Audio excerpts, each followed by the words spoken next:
Chilling tales for dark nights.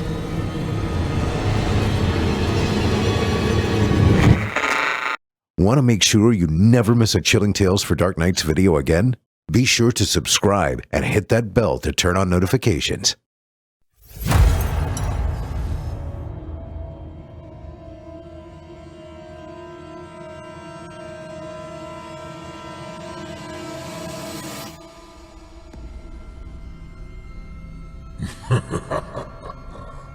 Good evening. I'm storyteller Otis Jiry, and I ain't your grandfather. From where I'm from, we don't do bedtime stories. And if that's what you were expecting, you're in the wrong place. If it's terrifying tales you're after, well then, I've got just the thing. Get comfortable, settle in, turn off the lights, if you dare. Your night is about to get a whole lot darker. Who needs sleep anyway?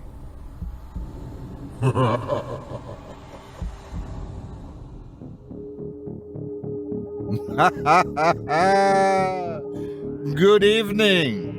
You're listening to Scary Stories Told in the Dark.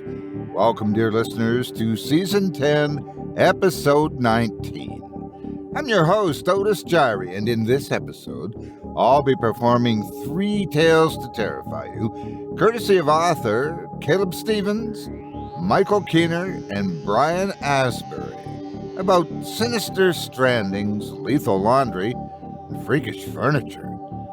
Listening to the standard edition of tonight's program, which contains the first spine-tingling story. If you'd like to show your support and enjoy an extended version of this and other episodes with twice the terror, visit simplyscarypodcast.com and click Patrons in the upper menu to sign up today. Thank you for your support. Now, it's time to take a walk together down the moonlit trail. So lock your doors, turn your lights down low, and settle in. The show's about to begin.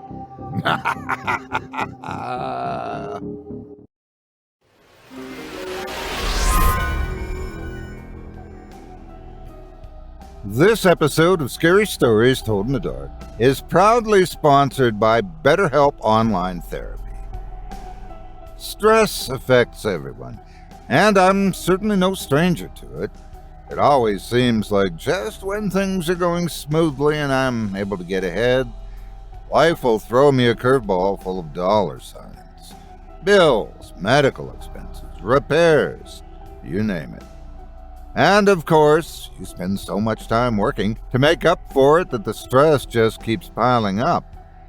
And no matter what situation you're in, I know nothing can raise financial concern better than therapy. You're either angry, stressed, grieving, exceedingly anxious, or any number of things.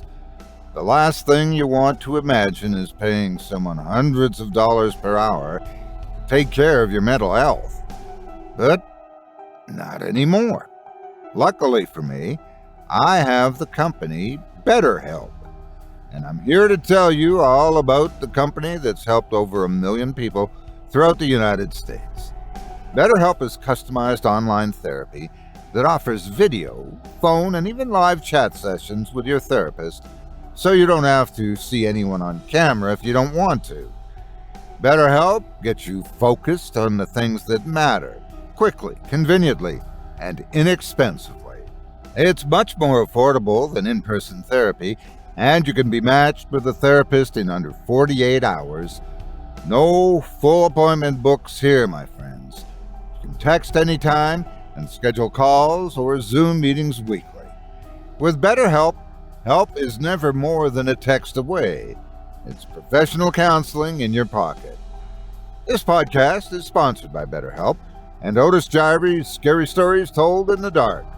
Listeners get 10% off their first month at BetterHelp.com/horror. That's BetterHelp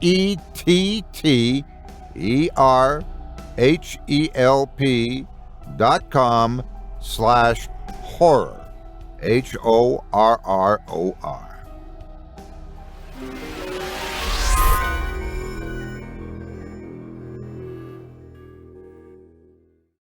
It's one thing when a vacation turns out wrong.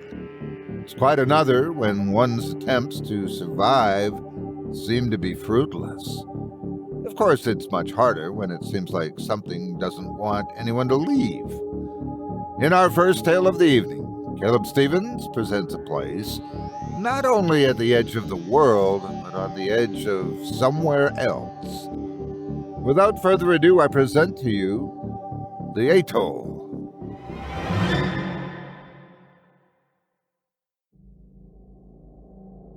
Day 1. Desolation. My arm is a river of blisters, as I cup a hand to my forehead and squint against the brilliant evening surf. It's hard to make out through the heat waves dancing off the ocean, but it's there in the distance, a fringe of green capping a pale, wave-battered coast. Palm trees and white sand, the thing I never thought I'd lay my eyes on again. An island. I knew it, I whisper. Oh, my God, Alicia says next to me, her face a mess of peeling skin. Eric, you were right. Little good it does us here, Patrick mutters, heaving the ruined life raft the last few yards before slapping it down on a pair of sun-bleached rocks. Goddamn coral came out of nowhere. He tugs his aviators lower, bloodshot eyes cupped in two pasty white circles of flesh. It's got to be a couple of miles to that island, maybe more. Just hope we can get that raft fixed. What is this, anyway? A sandbar or something? Alicia asks, surveying the thin strip of land we're beached on. An islet piled in rocks and sand, and not much else, save a scatter of grass bunched along with the tide in glistening pockets. No, an atoll.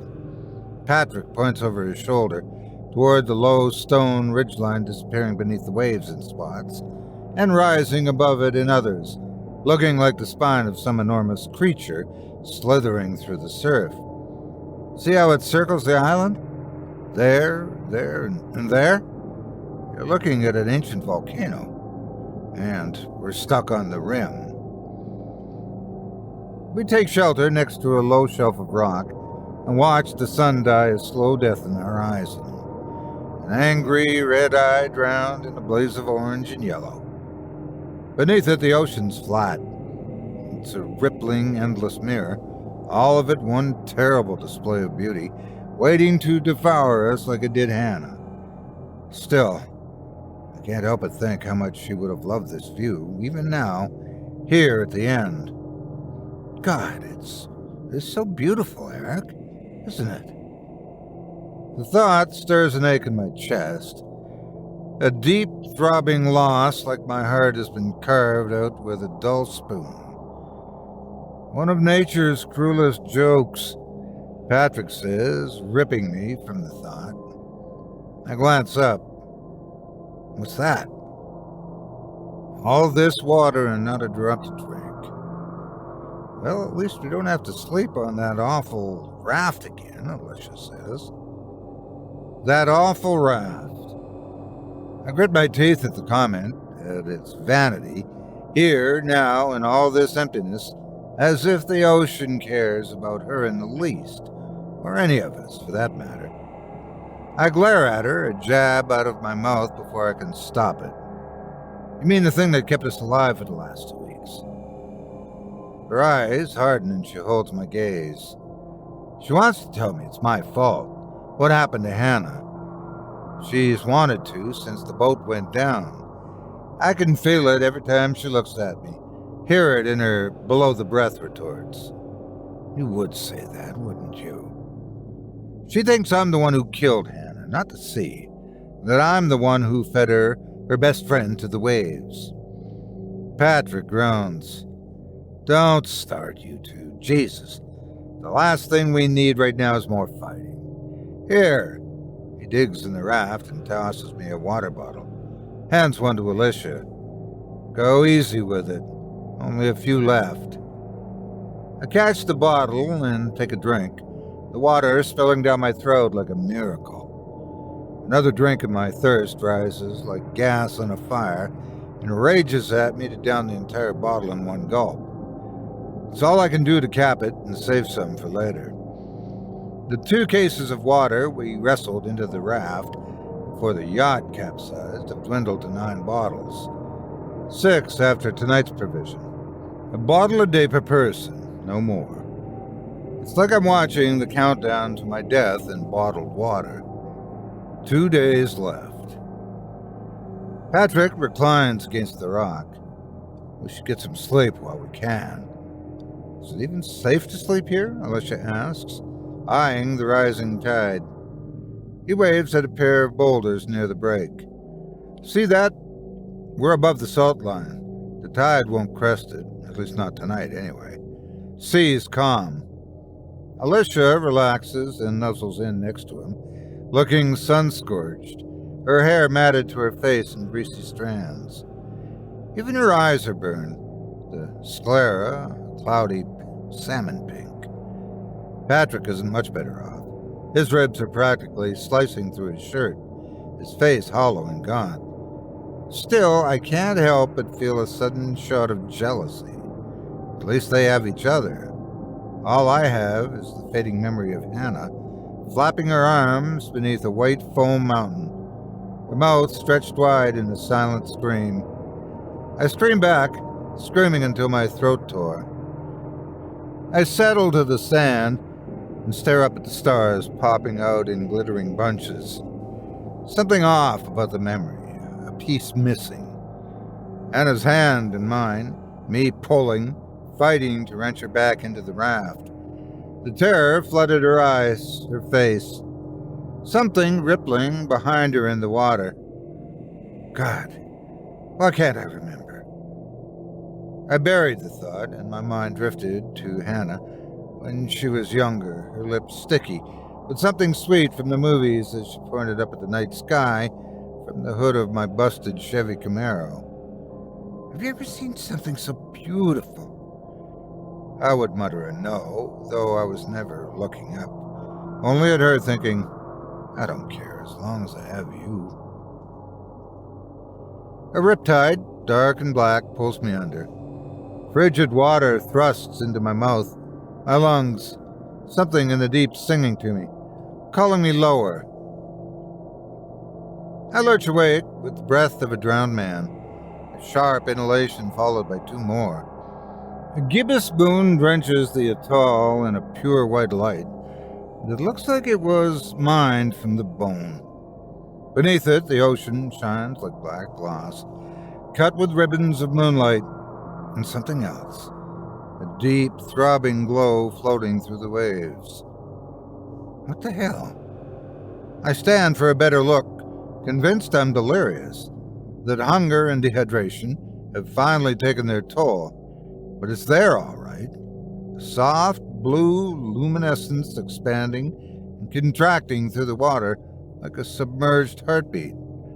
Something about the motion sends flickers of static shooting through my vision, and before I know what I'm doing, I'm stumbling toward it, my feet bashing off half-buried rocks and cracking through dead spokes of coral. A voice hisses from the back of my skull to slow down, that I'm moving too fast, that I'll fall. Surely I'll fall. But it doesn't matter. Nothing does. Only reaching the shimmering pool of light in the water. The pulse familiar somehow, calling me closer. The smell of salt fills my nose. It spreads through the water in rich skeins of color and runs over the ocean floor like a pat of butter rolling around on a skillet. All the while, it thrums with a beat that mirrors the one thumping in my chest. A black rope of foam laps at my feet, the sea hissing over the sand and drawing back again in perpetual rhythm as I lurch for the glimmer of light. Ba-bum, bum-bum. The colors bleed around my feet. They're electric, unlike anything I've ever seen. Breathtaking blues and greens shimmer above the seafloor like a cloud of gems. They swirl faster, brighter, a shape forming, a hand blooming from the haze, followed by a set of frost-colored fingers. Hair. Eric! Patrick's voice snaps me from the trance. I turn, waves rolling over my thighs, my waist. What are you doing out there? I try to answer, but my tongue won't peel from the roof of my mouth.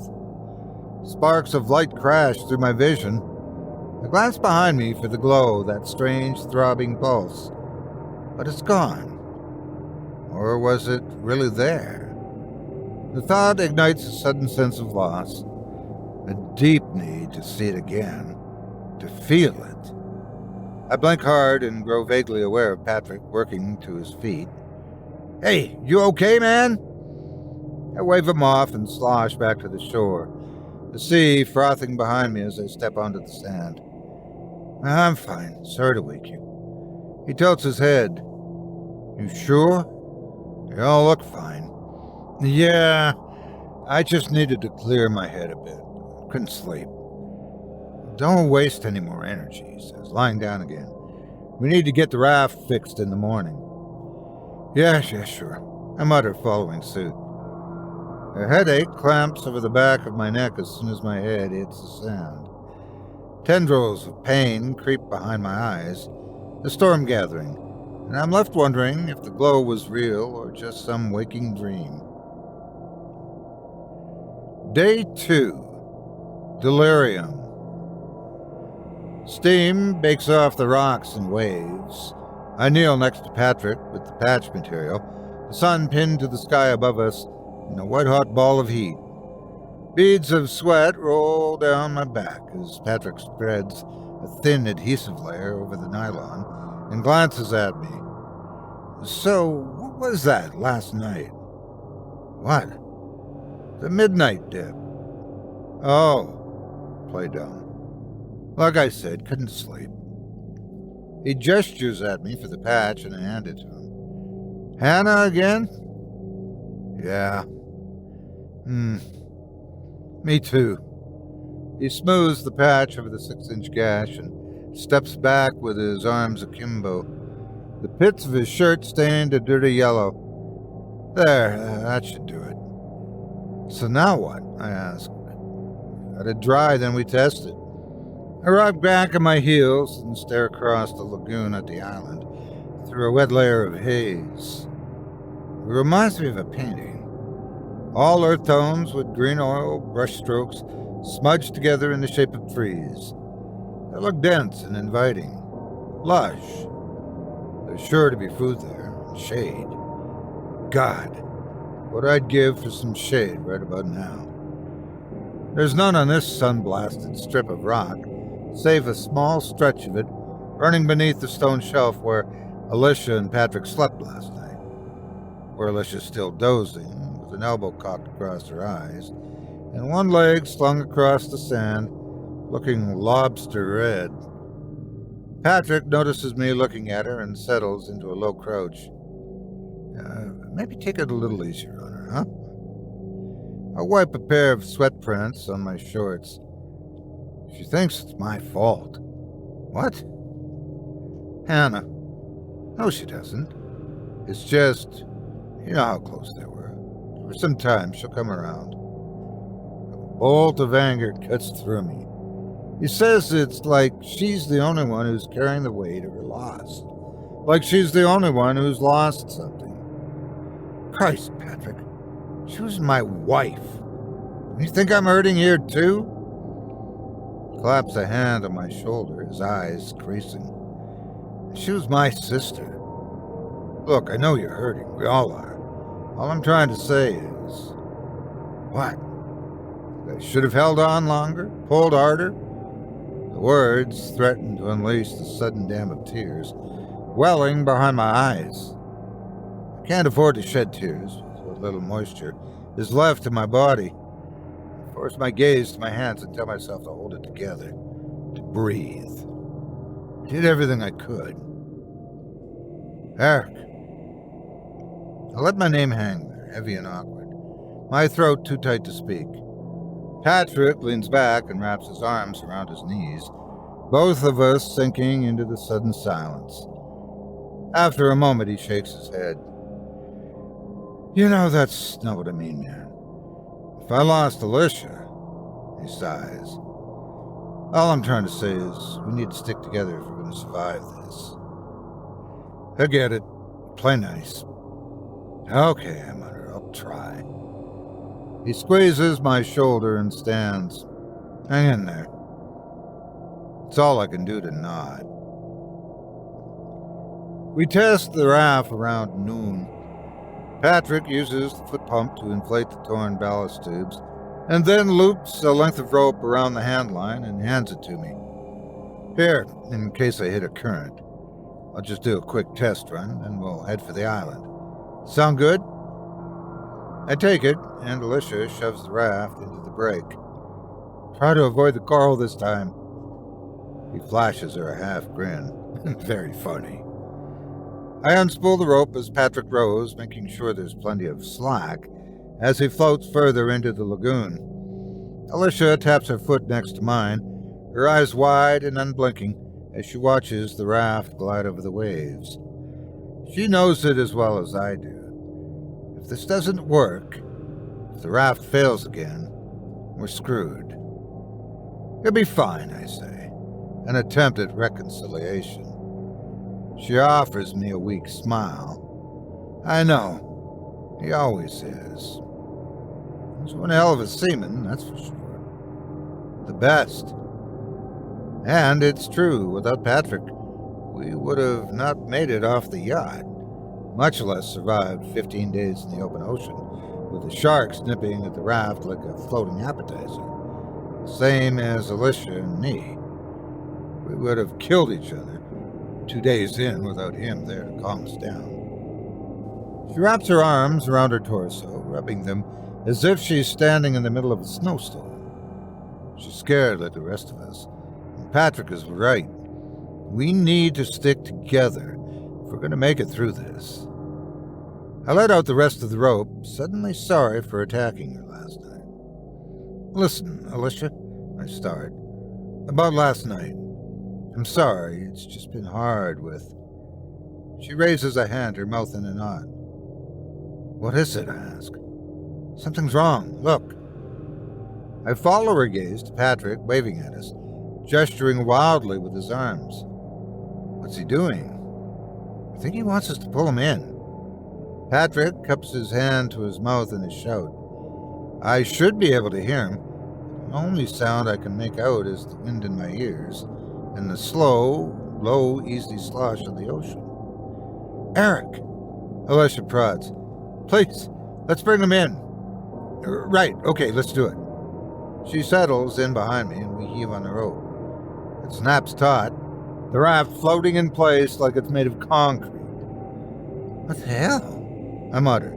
Pull harder, Alicia says, her voice rising a notch. I nod and we heave again to the same effect, the rope snapping into place like a steel cable, the raft, inexorable, sitting there as though Patrick somehow anchored it to the seafloor. He spreads his arms like Alicia, and I have no clue what we're doing before shouting again. What's that? I call back. Why won't it move? Alicia says, jerking again. I don't know. Here. I brace my legs and my feet, loop the rope through my hands for a better grip, and give it another shot. On 3. 1, 2. Before I can count it off, the rope rips forward out of my hands, and I smack off the water. A mouthful of brine punches the back of my throat, and I come up to Alicia, squealing and staring at a nasty pair of fiction burns on her palms. Buttons of blood bubble up through the cuts. Her eyes find mine and rim with tears. Damn it, I say, moving for her. Here, let me have a look. What the hell are you two doing? Patrick's voice spins me around, and I nearly topple at the sight of the raft, floating a few feet back. Patrick glaring down, swaying like an angry drunk. You pulled so hard you tore the patch, tore the patch. I opened my mouth to respond, but no words spill out. It's impossible. There's no way we could have pulled that hard. Patrick shouldn't be here. Not this close, this fast. Why didn't you let go of the rope? He asks. My jaw clicks into place. You waved at us to pull you in. His eyes narrowed. No, I didn't. I was screaming for you to let go. You two started yanking me back before I even made it 10 feet. That last tug nearly tossed me in the water. Patrick, there wasn't any rope left. We let it all out. A deep crease forms over the bridge of his nose. Somewhere behind me, Alicia moans and the crease melts. Oh, God. He leaps from the raft, splashes me, and takes her hand into his. What happened? We were trying to bring you in, and the rope just ripped us forward. She looks up at him. Patrick, Eric's right. We let it all out. We weren't pulling you back. You were out past the reef, and you pulled us. We take the sun canopy from the raft and stretch it from the stone shelf to the sand, then anchor it with a pair of weed-strewn rocks. Storm clouds billow dark and formless on the horizon, cracks of lightning sparking in great white columns toward the sea. A gust of wind whips sand into my face. It scatters tracks of it along my arms and legs, like those blistered across my skin by the sun. The temperature's dropped 10 degrees, and I'm close to shivering, but not from the weather, from what I saw. Patrick paddling out past the break, the raft drifting out into the lagoon. Beyond him, the island as it loomed in a blurry smear. That first wild wave of his arms. Alicia and I pulled heavy on the rope. The mad yank back, my face slapping off the water. Alicia's cry. The raft somehow behind me, right behind me. Patrick fuming. I'm losing my mind. But I'm not, because Alicia saw it too. I grind the pads of my thumb and forefinger over my eyes. What the hell are we gonna do? Patrick stares dimly from his sun-leathered face, his usual easy confidence gone. He doesn't answer, and when I repeat the question, he runs a hand over his chin and looks at me like he's waking from a deep slumber. I don't know. I need to think on it some. For now, we stay put, conserve energy, and get some sleep. He hasn't said much since we pulled him in. Something off in his clipped answers, like maybe he still thinks I sabotaged him. That I wanted to keep us here, starving on this empty, sun-blasted patch of rock. I lie back and close my eyes as the rain begins to fall in a soft, steady patter, the sound hypnotic against the canopy, the air cool and comfortable on my ruined skin, a salve. Sleep takes me before I know I'm gone. I dream of Hannah, of her face, its shape oval, her chin smooth beneath a pale set of lips. Her eyes are luminous as they sink beneath the waves and fade to two pale blue coins staring up at me from the depths. And then those are gone too. My eyelids snap open. It's blackout, and for a moment, I think I'm back in Connecticut, in the safety of my room with Hannah, nuzzled warmly beneath my chin. A cold drizzle brings me back, and I sit up in a rush, eyes wide and staring through the pitch. The ocean froths along the islet, stirred by the storm.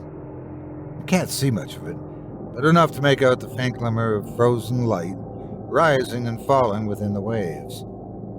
There's something different about it tonight, though. A section obscured in the shape of a man, a shape I recognize. A broad set of shoulders and a pair of stiff arms. A head angled down toward the water, staring. Patrick. I pat the sand next to me, filling the empty cup of earth where he should be. Next to it, Alicia snores softly, with her ruined hands cupped to her chest. I glance through the rain again toward Patrick, who hasn't moved, who hasn't looked up once, his shoulders heaving with each breath, his head bowed. I stand to shout, but something about his stance and the way he's gazing into the water, fists balled, is off. I ease back onto the sand instead and lie there, nervous, pretending to sleep until I hear him near the tarp. He crouches just beyond my feet, a heavy presence I can feel, and his head cocked to the side like maybe he's thinking about doing something. I have no clue what it is, but his posture, the way he's coiled there like a snake ready to strike, tells me it isn't good. After a time, he slides in next to Alicia, and I watch him until his breathing evens out, and close my eyes and hope for sleep to take me. It's a futile pursuit. I lie there awake and unsettled, until the sun crests the horizon and stains the clouds a deep blood orange. Day 3. Isla de la Muerte. I doze off sometime after dawn. My eyes are grainy and dried out when I wake, my throat burning with thirst. I clawed a water bottle, one of 3 left, down the entire thing before working my way out from under the canopy. It's a gray day, the ocean unsettled and choppy, churning up whitecaps along the tips of waist-high waves. Beyond them, the island hangs shrouded in mist, looking like the shell of some massive ancient tortoise. A sudden stench fills my nose and pulls my gaze to the water where the tide is churning, along the bank in dirty foam pockets, bobbing off the break and rolling back again. Hundreds of bodies lie glittering across the sand. I narrow my eyes and struggle to believe what I see. Fish. Rows and rows of dead or dying fish. They flop along the shore with puckered mouths, their movement all wrong. Oily gray-pink patches trying to escape the water, flailing higher up the beach. Further down, near a black jetty of rock, I spot Patrick and Alicia talking in low, hushed tones. Patrick jabs a finger in Alicia's face and points over the water, his teeth cutting a white line as he speaks. Alicia reaches for him, and he slaps her bandaged hand away and glanced over her shoulder at me. The weight of his gaze renders me motionless, his eyes glowing like 2 burning coals. He shoves past Alicia and marches my way, his finger out and pointing, mouthing a word clear even from the distance. You! Alicia chases after him and grabs at his shoulder. He shakes her hard, and he falls, then regains her feet, yelling at him to stop. Still, he comes, his attention squared on me, muscling forward in long, stern strides. I take a step back, confused, something in his face telling me I should run. I raise a hand instead and curl my lips into what I hope is a disarming smile. Patrick, you okay? What's the... He hits me, and my knees buckle, a wicked uppercut that snaps my head back and sends me toppling. I don't see the blow coming, only barely registering the light explosion behind my eyes as his fist connects with my temple.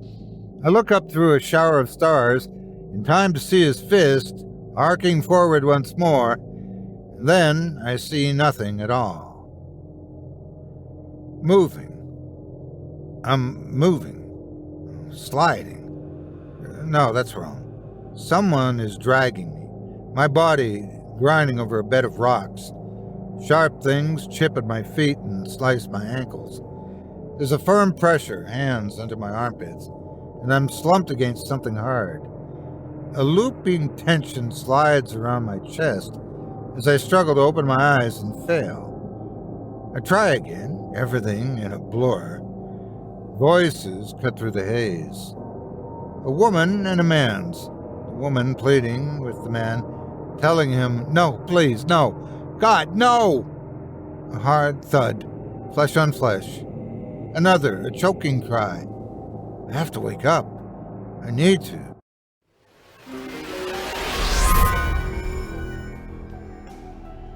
This episode of Scary Stories Told in the Dark is proudly sponsored by BetterHelp Online Therapy. Well, as you remember from earlier, self-care is essential, more available than ever through BetterHelp Online Therapy. They say that knowledge is power, so why not get to know yourself better through BetterHelp? We associate burnout with work, even to someone who loves their job. But that's not the only cause. Any of our roles in life can lead us to feel burned out, and BetterHelp Online Therapy wants to remind you to prioritize yourself. Talking with someone can help you figure out what's causing stress in your life. And in a world that's telling you to chase paper, sleep less, and grind all the time, this is the perfect time for a reminder to take care of yourself. Do less, and maybe try some therapy. Sit down to check out BetterHelp. BetterHelp is the online counseling service that can make 2022 your best year ever while embracing the joys of who you are. I'm talking about your mental health as well as financial ease. BetterHelp is more affordable than traditional office therapy, meaning it's available to those who need it most. Whatever it is that holds you back this year, be it depression, financial stress, loneliness, anxiety, grief, anger, or anything else, BetterHelp can help you get back on track. It's quick, discreet, convenient, and at a price anyone can afford. Talk it out with someone whose job it is to care. As I mentioned earlier, within 48 hours of signing up, you'll be communicating with your own licensed therapist. You can reach out anytime and receive timely, thoughtful responses. You can schedule weekly phone or video sessions at your convenience. It's such a great innovation. Over 1 million people are using it to get a handle on their mental health. It's become so popular, they're recruiting additional counselors in all 50 states. Your well-being isn't something to take lightly. This podcast is sponsored by BetterHelp and Otis Jiry's Scary Stories Told in the Dark. And listeners get 10% off their first month at betterhelp.com/horror. That's BetterHelp.com/horror.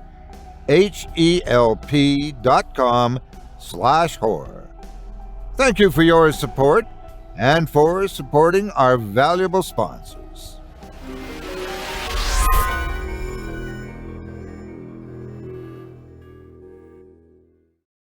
Reality comes back in snatches.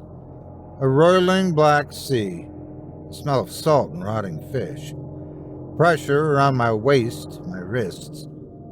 I can't move, can't reach up to extinguish the itch burning over my scalp or the one cutting down my leg. A low moan parts my lips.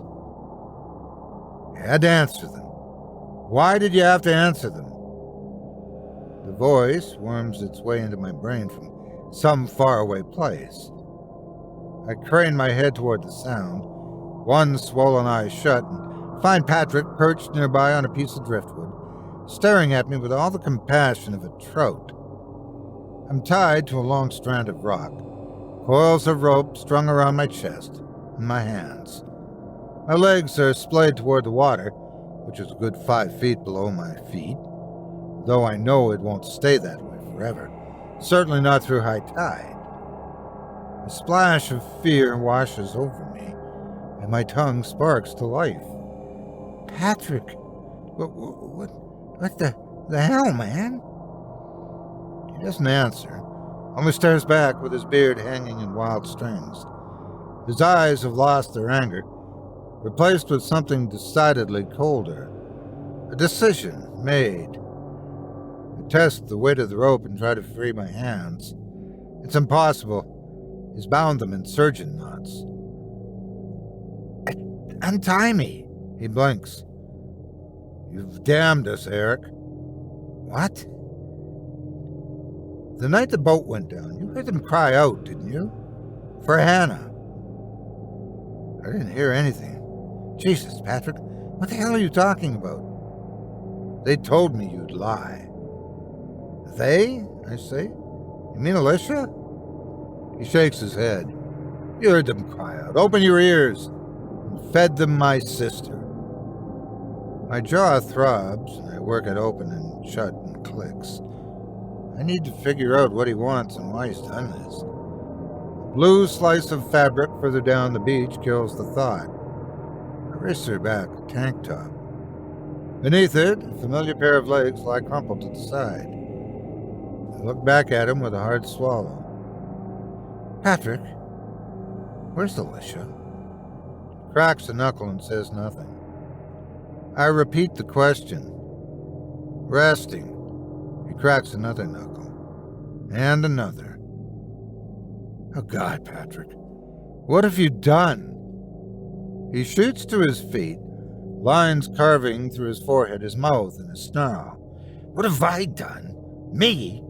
No, Eric, no. Ask yourself, what have you done? What exactly have you done? His lips are flecked with spit, his fists clenched and trembling, and I know he'll kill me this time if I answer wrong. Tread carefully. Honestly, I have no clue what you're. Hannah! I'm talking about Hannah, goddammit. They sang for her and you answered. The missing memory clicks into place like a thunderbolt. The ocean was crashing and booming against the yacht. Hannah's mouth open, screaming at me to pull her into the raft. Eric, don't let me go! Please don't let go! Her hand and mine slipping, her eyes turning slick with fear. Then the light rising behind her, that faint blue-green glow rippling through the waves. A voice in my head. No voices. A legion of them urging me to let her go, to feed her to the waves. And I let her go. I buckled against the rocks, suddenly limp. Oh my God. Patrick's eyebrows arch. Ah, now you remember. I feel myself nod, the weight of what I've done pinning me to the stone. I killed my wife. I sit reeling for hours, unable to speak, to move. I killed my wife. I let her go. The sun bathes me in its radiation and burns over my skin, as if focused on a giant magnifying glass. Strings of sweat turn to steam and rise off my shoulders to mingle with the stench of spoiled fish. It's grown unbearable, a sour odor trapped at the back of my throat. None of it matters. I killed Hannah. On the log, Patrick sits next to me, staring dead-eyed at the island, unmoving and silent because he's killed his. Near evening, I became aware of the water creeping closer to my feet. The color no longer green, now pale gray. The consistency murky and dense. Fish washed from the current and over the beach. One a swordfish with its brilliant scales, blackened by something moss-like, its gills whooshing in and out in useless gasps. I stare at it and wonder if that's how Hannah felt when she took in that last cold lungful of water. Frightened and alone. Betrayed. My eyes burn at the thought, and I'd cry if I had any tears left. But I don't. So I just sit there cold and shivering, and wait for the tide to take me. Not long now, Patrick says. First time he's spoken in hours. The sun cutting a pink sliver over his shoulder. They'll come for us soon. Who? The dead. Patrick, don't do this. Untie me. It won't help. We belong to them now. What does it matter then? Come on, man. This isn't you. Did you give Hannah a choice? Did you give Alicia one? His eyes turn to dark slits, and he glares at me. Don't. Why? Who made you judge and jury? Untie me. His jaw hardens, and he stands and points at the island. You did, Eric. You did. The second you gave them Hannah. They won't let us leave now. What I did for Allie, I did out of love. His mouth bunches and he wipes his eyes. They can't have her now. They won't have her. You made sure of that, didn't you? You didn't give her a choice. You're a murderer, Patrick. A wife killer just like me. Now untie me, you bastard. I spit the words at him like a mouthful of acid. He whirls on me, tendons ripping across his neck, his fist up and cocked. You son of a... The rock comes down hard across the back of his skull. His eyes widen. A string of drool leaks off his lips. He blinks hard, then crumples to the side, his head cracking off a buried spur of stone. Alicia stands perched behind him, with tears streaking her face, her skin the color of chalk. Alicia, I say, straining to reach her, bucking against the rope. Alicia, thank God. You have to untie me before. She lurches sideways with a groan.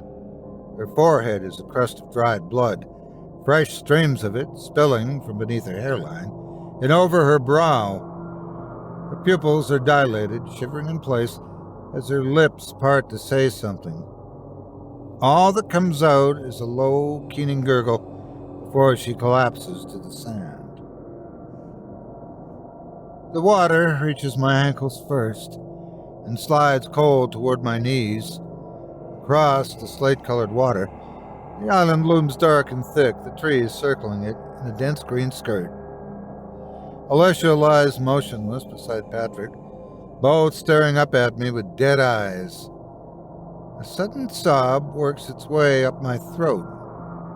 All I want is to rewind time back to the day Hannah came bounding into the kitchen with that daybreak smile splashed over her face.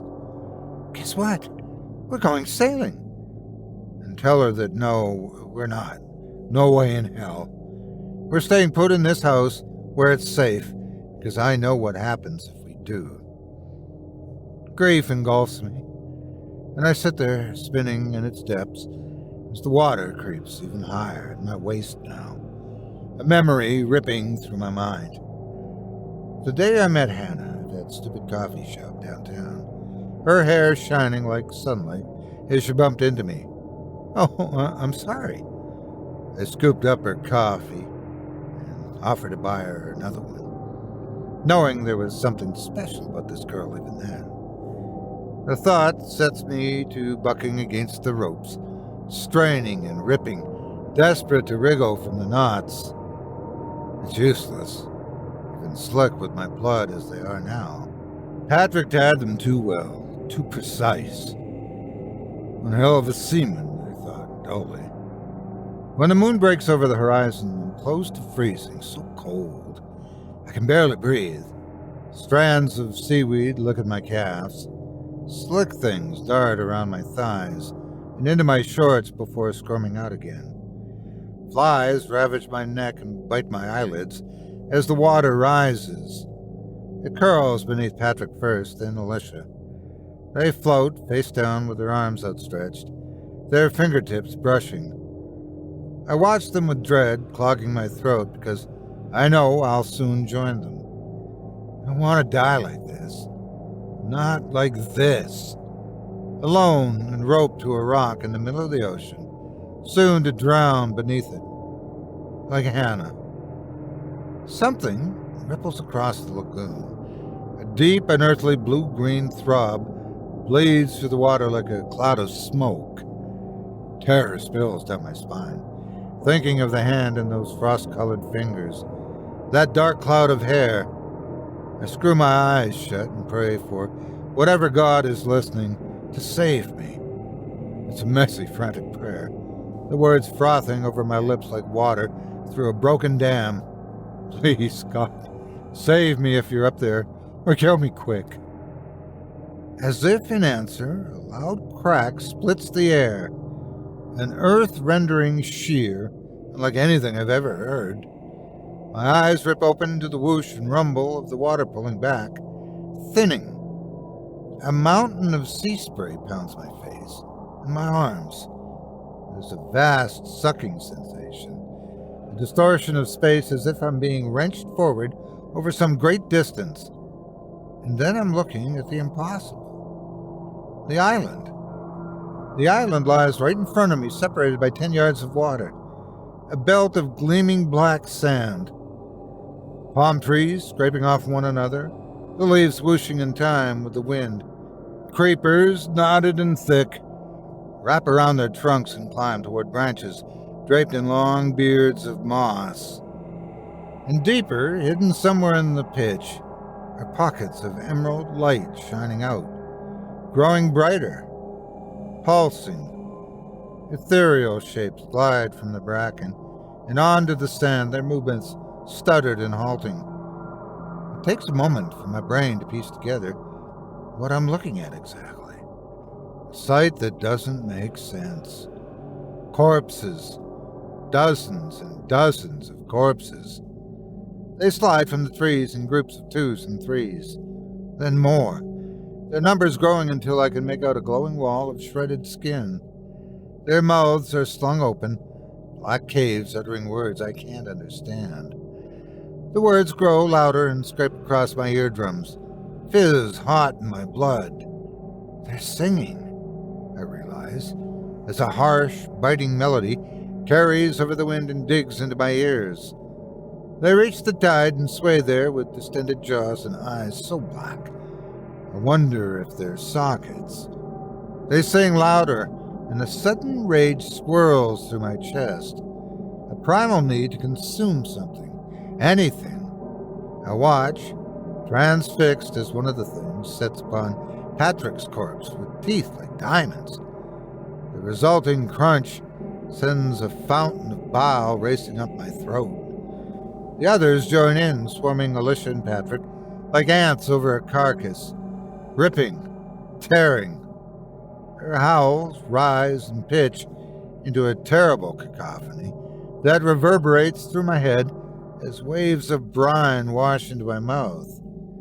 I spit it out with a cough, and one of the things lifts its head in response.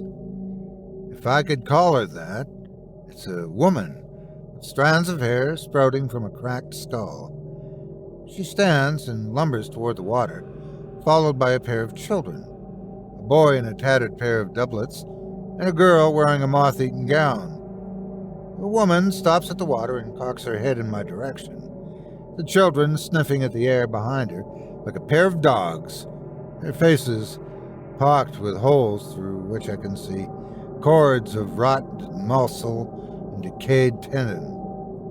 No, I hear myself whisper. No, no, no. The woman spots me and bounds forward with a hiss. The children follow, all of them surging through the water in awkward heaving leaps, their mouths packed with those awful diamond teeth. They're no more than a foot away when a high wailing lament brings them to a halt. A figure emerges from the trees, a woman with a black cloak of hair obscuring her face. She screams again, and the things turn and scatter back to the beach. She passes them and smoothly slips into the waves, unlike the others. Something closer to human in the movement. As she nears, I make out a set of slender shoulders and ivory skin glittering with phosphorescent flecks of blue and green. My heart crashes like a caged bird as her hands rise to part the dark wall of hair dripping over her face. I stifle a cry. Hannah? Hello, my love. Her voice is like the wind. Something cracks within me. A feeling beyond grief, a heavy yearning to slip my binds, pull her into my arms, and never let go. Never, so long as I live. But something holds me in place. The woman I loved was blonde with green eyes, and this thing in front of me, this version of Hannah, is staring back at me through ice-colored eyes set deep within a face of pearl. How? I whisper. Her lips curl into a soft, pale smile. They needed me. They needed all of us. She gestures at the remains of Patrick and Alicia, scattered over the beach. I'm so sorry. My voice cracks. God, how I've missed you. She leans in and cups my chin. Her hands are like ice, her fingers cold and lifeless. And you. Salt washes into my mouth. I don't understand. What is this? Where are we? She places a finger on my lips. We're home.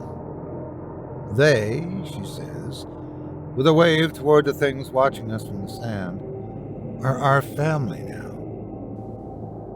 The water ebbs higher over my mouth, and I fight to pull in air through my nose.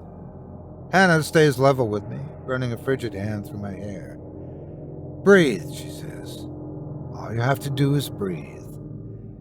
I shake my head, panic leaching into my bloodstream as the waves rise and swallow me whole. I jerk against the knots and scream, the rope slicing against my wrists and legs. Bubbles cloud my vision, my brain screaming for oxygen, for air. I grind my eyes shut. Hannah reaches out and cups my face, and I open them. She's floating with me, her hair hanging in the water like strands of spider silk. She presses her lips to mine with a smile, holding them there until the last few bubbles of oxygen work from my lungs and up my throat. Breathe, she mouths, pulling back again. Breathe. And with a final deep inhalation, I do.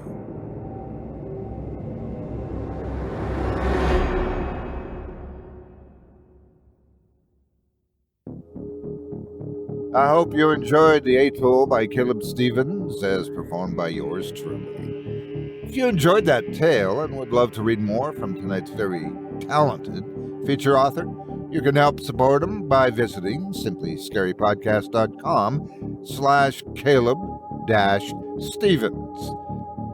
That's simplyscarypodcast.com/CALEBSTEPHENS. His work can be found on Nosleep, but he can also be found on his own website, CalebStevensAuthor.com, with a large collection of stories and novels for you to view. If you do decide to stop by the profile, please leave Caleb a kind word and let him know you heard about him on this show and that Otis Jiry sent you. It would mean a lot to me. Thanks again for your support of this program and of tonight's featured author.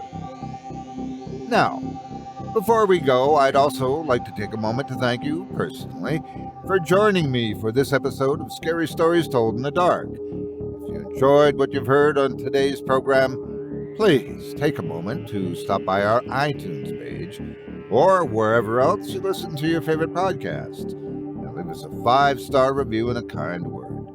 It makes a huge difference and would mean a lot to us. If you'd like to hear a premium extended edition of tonight's and all of our other episodes featuring Twice the Terror, visit simplyscarypodcast.com today and click the Patrons link in the menu at the top of the screen. You'll find yourself at chillingtalesfordarknights.com, where you can purchase season passes for this podcast and our other quality storytelling programs, or become a patron for as little as $5 per month and get access to our entire audio archive dating back to 2012, all of it ad-free. If you happen to use Facebook, Twitter, Instagram, or YouTube, you can follow and subscribe to Chilling Tales for Dark Nights there, where you'll get all of our latest updates and new releases and have the chance to interact with us each and every week. You can subscribe to me as well on YouTube at the Otis Jiry channel, where you'll find releases of my series, Horror Storytime, dating back to 2014. And you can find me on Facebook, Twitter, and Instagram too. Just search for Otis Jiry. Until next week, stay spooky and get some sleep, if you can.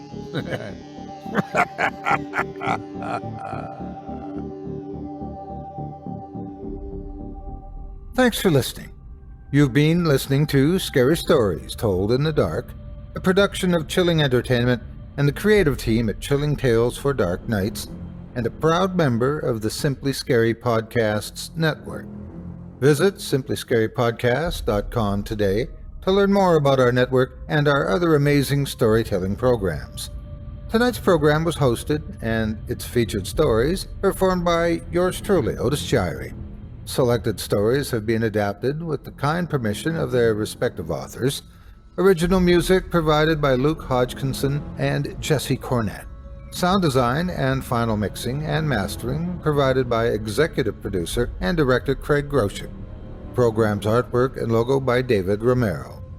If you're looking for some fresh tales on a daily basis while waiting for the next podcast, check out my YouTube channel, the Otis Jiry channel, and my extensive collection of narrated tales there. Simply search on YouTube by my name and you'll find me. And don't forget to subscribe and press the bell notification icon to get my latest releases. Got a scary tale of your own that you'd like performed?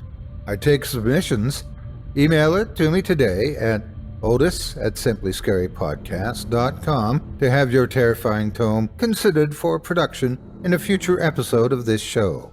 That's OTIS@simplyscarypodcast.com. If you've enjoyed what you heard on tonight's program and are joining us on your favorite podcast app, subscribe to us to be sure you never miss an episode, and leave a 5-star review and a comment. Your feedback means a lot to me. You can also follow Chilling Tales for Dark Nights and yours truly on Facebook to connect anytime and get the latest updates on this and other programs and my channel.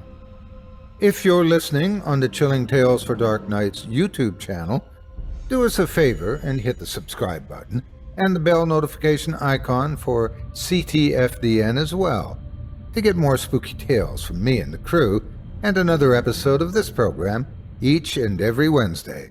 And don't forget to hit that thumbs up button to tell us how we're doing and leave a kind word or a request. And don't forget to visit us at chillingtalesfordarknights.com and consider supporting the team by becoming a patron. In addition to helping us out, you'll get exclusive access to our audio archive and ad-free downloads of all your favorite stories, including those you've heard on this program. As for me, I'll be back next Wednesday with more terrifying tales to keep you up all night. But that's all right. Who needs sleep anyway?